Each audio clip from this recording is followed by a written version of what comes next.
అలవాటు పడిన హీరోల మనసు ఇప్పుడు గ్లోబల్ రీచ్ పై పడింది. అప్కమింగ్ మూవీస్ హాలీవుడ్ రేంజ్ లో ఉండాలని ఆశపడుతున్నారు. ప్రెజెంట్ హీరోల టార్గెట్ పాన్ వరల్డ్ అయితే అప్పుడెప్పుడో ఏకంగా హాలీవుడ్ మూవీలో నటించాడు కోలీవుడ్ స్టార్ హీరో ధనుష్. దాదాపు 7 ఏళ్ల క్రితం the extraordinary journey of the fakir లో మెరిశాడు. సినిమా టాక్ ఎలా ఉన్నా ధనుష్ నటనకు మంచి మార్కులే పడ్డాయి. పలువురిని మెప్పించిన ఈ మూవీ ఇప్పుడు ఓటీటీకి వచ్చేస్తూ ఉండడంతో ధనుష్ ఫ్యాన్స్ ఖుషి అవుతున్నారు.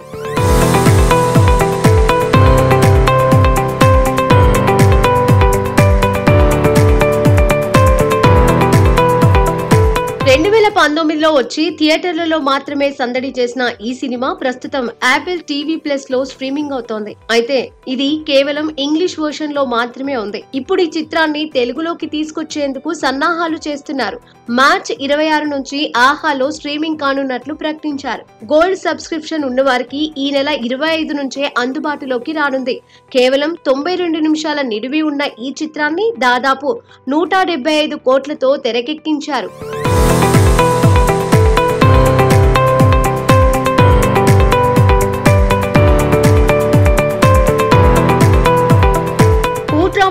అండ్ ఐకియా వార్డ్రోబ్ అనే ఫ్రెంచ్ నవల ఆధారంగా కెన్ స్కాట్ ఈ చిత్రాన్ని తెరకెక్కించారు.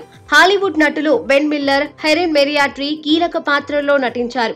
ముంబైకి చెందిన లవ్ష్ పటేల్ స్ట్రీట్ మెజిషియన్. తనకు మంత్రశక్తులు తెలుసునని అందరినీ నమ్మిస్తూ ఉంటాడు. తల్లి మరణానంతరం ప్యారిస్ లో ఉన్న తన తండ్రిని వెతుక్కుంటూ వెళ్తాడు. అక్కడ ఊహించని పరిస్థితుల్లో ఐకియా వార్డ్రోబ్ లో చిక్కుకుంటాడు. ఆ తర్వాత ఏమైంది అన్న ఆసక్తికర అంశాలు సినిమా చూస్తే అర్థమవుతోంది. మొత్తానికి ధనుష్ హాలీవుడ్ మూవీ అందుబాటులోకి రానుండడంతో ఫ్యాన్స్ మురిసిపోతున్నారు.